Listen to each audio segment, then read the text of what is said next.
بسم اللہ الرحمن الرحیم۔ السلام علیکم، welcome to my YouTube channel study with Afshan. Students, آج ہم کرنے جا رہے ہیں حب وطن کے عنوان پر مضمون۔ اس سے پہلے بھی میں اپنے چینل پہ کافی مضمون جو Urdu grammar and English grammar سے ریلیٹڈ ہیں اپلوڈ کر چکی ہوں۔ اگر آپ میرے چینل پہ نئے ہیں اور اگر آپ نے چینل کو سبسکرائب نہیں کیا تو کائنڈلی سبسکرائب کریں، ویڈیو کو لائک کریں، بیل نوٹیفیکیشن آن کر لیں تاکہ جیسی ویڈیو اپلوڈ کروں آپ کے پاس نوٹیفیکیشن آ جائے۔ آج کا ہمارا جو مضمون ہے اس کا عنوان ہے حب وطن۔ ٹھیک ہے، اس کا مطلب ہے کہ وطن سے محبت۔ وطن سے محبت کا جذبہ کوئی مصنوعی چیز نہیں بلکہ یہ ایک فطری چیز ہے جو پیدا نہیں کی جاتی بلکہ خود بخود پیدا ہو جاتی ہے۔ انسان دنیا میں جہاں مرضی گھومے پھرے مگر جو آرام و سکون اسے اپنے گھر میں نصیب ہوتا ہے کہیں اور میسر نہیں آ سکتا۔ وطن گہوارہ ہے۔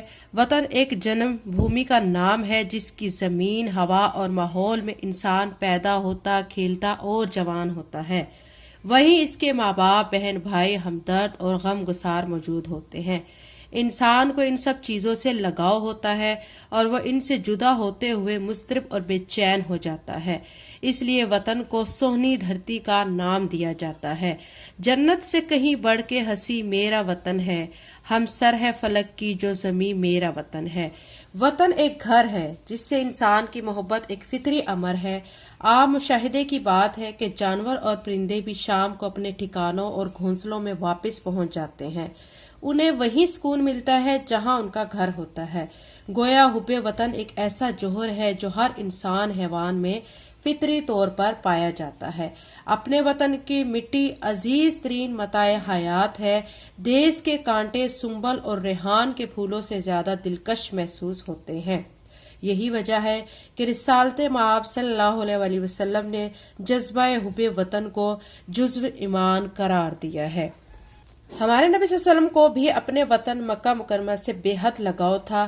جب آپ صلی اللہ علیہ وسلم نے وہاں سے مدینے کو ہجرت فرمائی تو آپ صلی اللہ علیہ وسلم دکھی ہو گئے۔ آپ نے شہر مکہ کو مخاطب کرتے ہوئے فرمایا، اے مکہ، تو مجھے دنیا میں سب سے زیادہ عزیز ہے، لیکن کیا کروں تیرے بیٹے مجھے یہاں رہنے نہیں دیتے۔ عربی کا مشہور قول ہے کہ حب الوطن من الایمان، یعنی وطن کی محبت ایمان کا حصہ ہے۔ جس شخص کے دل میں وطن کی محبت کا جذبہ انگڑائی نہیں لیتا وہ جانور ہے۔ کوئی شخص دوسرے ملک میں کتنا ہی خوش و خرم کیوں نہ ہو پھر بھی وطن کی یاد ضرور ستاتی ہے۔ اسے اپنے وطن کی کچی گلیاں لندن اور پیرس کی آراستہ و پیراستہ سڑکوں سے زیادہ حسین معلوم ہوتی ہیں۔ یہی وجہ ہے کہ افغان اور مغل بادشاہ ہندوستان جیسے زرخیز اور عظیم الشان ملک میں ہونے کے باوجود ایک آدھ دفعہ اپنے وطن ضرور جایا کرتے تھے۔ گویا وطن کی فضاؤں میں جو اپنائیت ہے وہ پردیس میں محسوس نہیں ہوتی، خواہ انہیں جنت کا سا دلکش ماحول ہی کیوں نہ میسر آ جائے۔ اسی پس منظر میں میر انیس نے کیا خوب کہا ہے، دشمن کو بھی اللہ چھڑائے نہ وطن سے، جانے وہی بلبل جو بچھڑ جائے چمن سے۔ وطن کی محبت ایک نعرے کی طرح محدود نہیں بلکہ اس کے بڑے تقاضے ہیں۔ اگر وطن کا ذرہ ذرہ عزیز ہے تو قدم قدم پر خون بہانا پڑتا ہے۔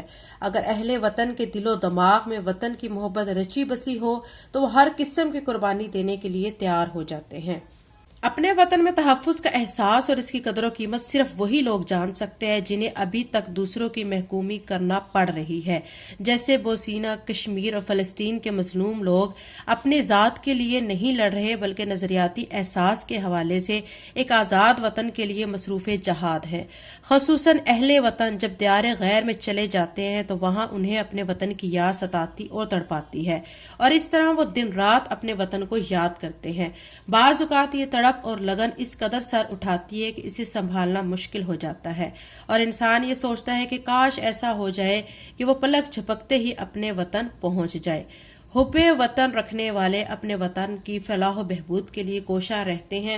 وہ لوگ جنہیں اپنے وطن سے دیوانگی کی حد تک لگاؤ ہوتا ہے وہ اپنے وطن میں روکھی سوکھی کھا کر گزارا کر لیتے ہیں۔ پاکستان ہمارا وطن ہے جو اسلام کے نام پر وجود میں آیا۔ اس ملک کے لیے ماؤں نے اپنے بیٹوں کو، بہنوں نے بھائیوں کو، بیویوں نے اپنے سہاگ اور ننھے بچوں نے اپنے والدین کو وطن کے نام پر قربان کیا۔ گویا ہم کہہ سکتے ہیں کہ ہم نے اپنے خون کے دیپ جلا کر اس وطن کی بنیاد رکھی ہے۔